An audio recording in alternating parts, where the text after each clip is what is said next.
This Raw Vision video is brought to you by Metro Solar, proud partner of the Richmond Football Club.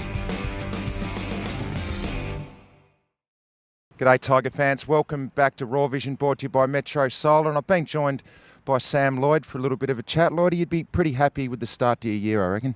Yeah, I think so. In terms of a team perspective, we've sort of had 2 good weeks and 1 not so good weeks against the Dogs. So in terms of the team, I think we're going all right, 3 rounds in, but personally, I'm pretty happy with the way I'm going. I've been a bit quiet at times and found myself a bit of the footy at other stages as well. So, yeah, 3 rounds in, I'm pretty happy with it. Bit of talk about the sub rule at the moment, Lloydie, and you started as sub last week. Tell us how difficult that is for a player and whether you think it should remain. It's time to go, I reckon. Yeah, I think so. It's hard when you don't know your sub till about 15 minutes before the game, but it's interesting in terms of now that there is a cap on the interchange, I don't think there's much of a place for it at the moment, so it'll be interesting to see what they do. I think it'll go, definitely. Now, your own role, you're obviously a high half forward and play predominantly forward, but do you see yourself being able to go into the midfield at stages this year if needed? Yeah, Lady put me in for about 2 minutes on Saturday and he apologised to me, but I think so. I've tried to develop my tank over the off-season, which I think's worked, which is, you can't just be a forward that sits in the goal square these days, Richo. So, I've developed my tank and, depending on what happens, hopefully I can push in the midfield at some stage. We always talk about you being a natural forward, and you are. You've always been a forward throughout your football career. Kicked 5 goals so far this year.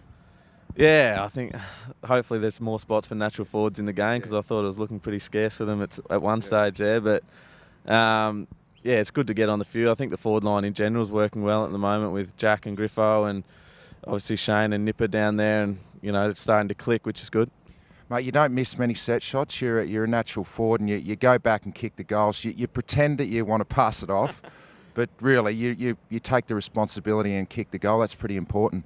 Yeah, I learned how to pretend from Jack last year, so I try and back myself in. If I think I can kick it, I'll go back and kick it, which is probably something I tried to look to improve last year and had probably more help than I needed from Choco, but he was great in that term. So yeah, if I think I can kick it, I'll go back and have a shot at it. How many shots a goal a week do you have at training?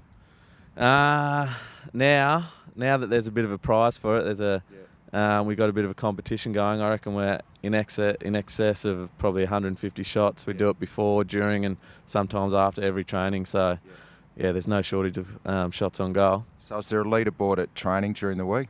Yeah, there is, and I think I'm at the top at the moment. I knew that was it.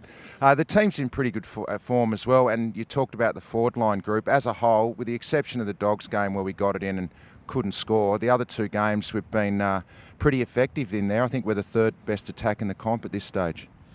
Yeah, like you said, except for the Dogs game, I think we've been working well, and I think that comes from our defence more than our offence, if that makes any sense. If we're switched on in that regard, then the offence has been taking care of itself. So, if we go in with the right attitude and we defend first and then get on our bike in the offence part of things, I think we go a long way to winning the game. Yeah.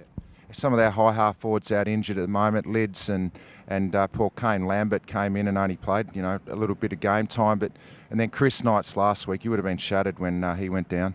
Yeah, it was just devastating to see.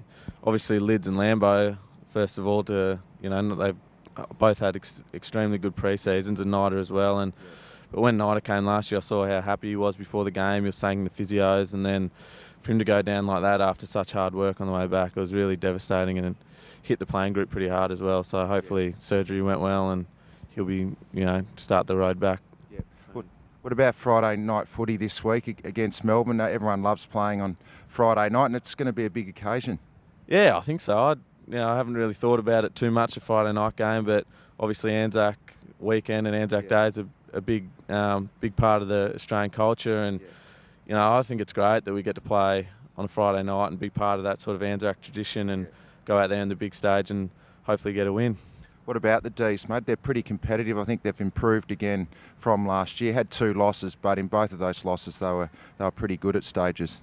Yeah, I've watched a bit of their footy at the moment, and I've been so far really impressed with the way they're going. And obviously, what you're going to get with under a Paul Roos sort of coach side. They're going to one-on-one, hit hard and try and win the contested ball, and we've just got to be better in that regard. And I think, if we can win that contested ball sort of thing, we'll go a long way to winning the game. We owe them one from last year as well. Yeah, we do. Yeah, that was disappointing last year, and I'm sure that'll be in the back of all the boys' minds and coaches' minds going into it tomorrow night. Oh, good luck, Lloydie. It's going to be a great occasion. It's Anzac Day Eve, Friday night footy. Melbourne and the Tigers get to the G. Thanks for joining us, Lloydie. We'll see you there.